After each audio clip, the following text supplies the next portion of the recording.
Picture this for a second. You've got that new smartphone in your pocket, right? Just built in a factory in China. Or maybe you're thinking about a brand new car from Germany, or millions of barrels of oil pumping out of the Middle East to light up cities all over the globe. All of these things are moving constantly, crisscrossing the oceans on this massive, incredibly complex web of trade routes. But what happens to that entire, bustling network if we just pinch one tiny, almost invisible artery? Okay, let's dive right into this explainer. I want you to imagine completely erasing the Suez Canal from the map right now. Suddenly, all those massive cargo ships loaded up with the things we buy, use, and consume every single day, they hit a literal dead end. They can't cut through Egypt anymore. Instead, they are forced to turn south and sail all the way around the entire continent of Africa just to get from Asia to Europe. You're looking at a staggering 7,000 extra kilometers added to every single voyage. It's an absolutely massive geographical hurdle. You are suddenly stretching out the supply lines of the entire planet. And you know, when you stretch out those travel distances, you stretch everything else right along with it. And that triggers a rapid, massive chain reaction. First off, higher fuel consumption, because ships are suddenly spending weeks longer at sea. That instantly leads to higher prices for you and me at the checkout counter. And of course, way longer delivery times. If this shortcut didn't exist, store shelves would start looking empty pretty quickly. Manufacturing plants would just grind to a halt waiting for parts, and the global economy would dramatically slow down. So it's wild to think that all of that depends on this one tiny waterway. It's only about 193 kilometers. That's roughly 120 miles long, but it handles a massive 12 to 15% of all global trade. Every single day, hundreds of enormous cargo ships rely on this exact shortcut. But how did this narrow little strip of water even come to be? Chapter 1. The Ancient Dream, From Pharaohs to Ferdinand. To really get how this marvel came to be, we've got to rewind the clock, like way back. The dream of connecting these two seas is actually over 4,000 years old. Ancient Egypt was incredibly wealthy, powered by the Nile, but those pharaohs wanted direct access to the Red Sea. They actually attempted early canals. Later on, Persian King Darius I expanded them, and even the Romans maintained parts of this ancient system. But these early waterways were super narrow, highly dependent on river levels, and eventually the desert sands just swallowed them up. The dream pretty much slept until the 1800s. That's when steamships arrived, and European powers desperately wanted a faster route to the east. Finally, in 1854, a French diplomat named Ferdinand de Lesseps, who had strong ties in Egypt, was granted permission by Egypt's ruler, Said Pasha, to build a direct canal. Because before this moment, merchants were completely blocked by geography. I mean, they literally had to navigate all the way around the Cape of Good Hope, right down at the southern tip of Africa. For centuries, this was the unavoidable, grueling detour that added thousands of kilometers to any voyage between Europe and Asia. A shortcut wasn't just some luxury anymore. For an industrializing world, it was an absolute necessity. Now, what's really interesting about this breakthrough is that it all came down to a massive stroke of luck. For the longest time, engineers were absolutely terrified that the Red Sea was much higher than the Mediterranean. That would mean a canal would require a highly complex, incredibly expensive system of waterlocks. But new surveys revealed an unbelievable reality. The two seas were almost at the exact same level. No locks were needed. A straight-through sea-level canal was actually possible.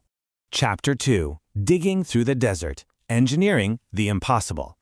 Okay, remember, the year is 1859. There's no GPS. There are no satellite maps. Nothing like that. Yet somehow, 74 million cubic meters of earth had to be excavated just to carve this 193-kilometer trench straight through the desert. It's almost hard to wrap your head around the sheer monumental scale of this 10-year battle against the sand. And how they actually moved all that earth changed drastically over time. At first, it was just punishing manual labor. Tens of thousands of Egyptian laborers digging by hand, using nothing but shovels and baskets in that scorching desert heat. It was a really dark and brutal reality. And sadly, many workers lost their lives to disease and the extreme conditions. This sparked intense international criticism, which eventually forced a major pivot to industrial machinery. Steam-powered dredgers were brought in, and massive mechanical machines took over the heavy lifting. They removed millions of tons of sand and fundamentally shifted how large-scale engineering was even done. Well, finally, after 10 grueling years of struggle, they hit the ultimate milestone.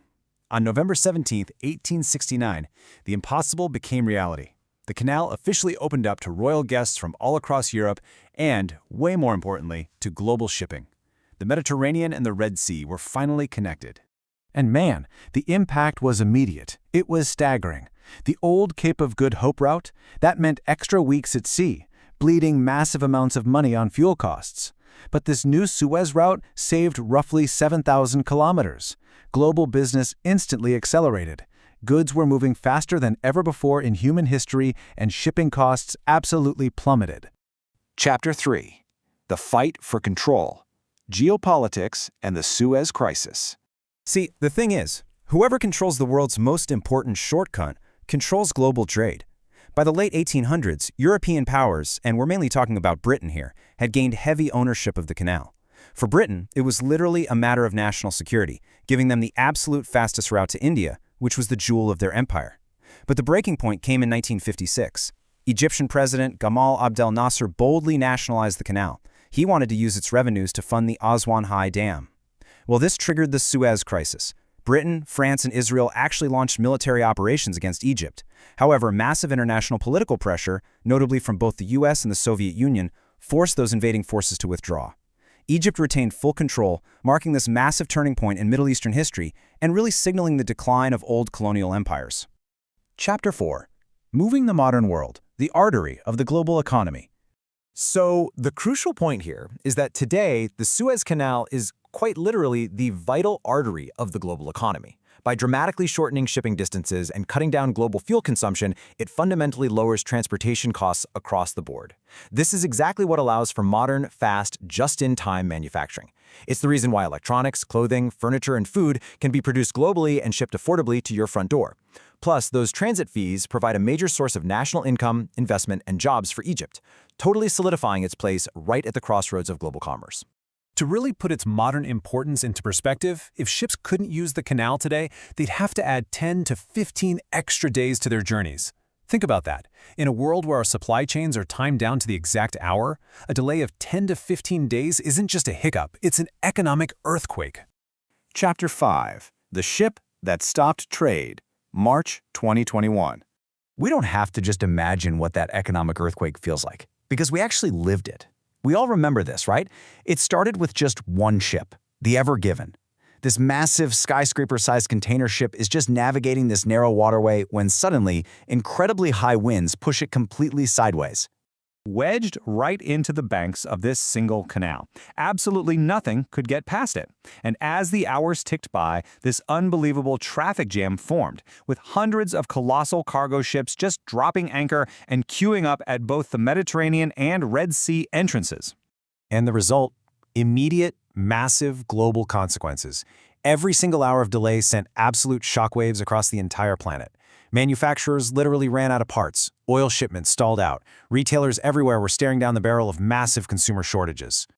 And this brilliantly illustrates just how insanely interconnected we all are. Step by step, it's like a domino effect. The ship gets stuck, the canal is completely blocked, the massive queues form, and within days, global supply chains are thrown into absolute chaos for a week. It proved exactly what we've been exploring. Modern trade relies heavily on just a handful of critical geographical choke points, and the Suez Canal is arguably the most vital of them all. Which leaves us with this final, really profound thought. When you step back and look at the whole system, sometimes the world's most powerful connection isn't a bridge or a road, it's a single waterway that keeps global trade moving. It carries the products that stock our stores, power our industries, and connect billions of lives. So the next time you order something online or fill up your car, ask yourself, did this depend on a 193-kilometer trench carved through the Egyptian desert over 150 years ago?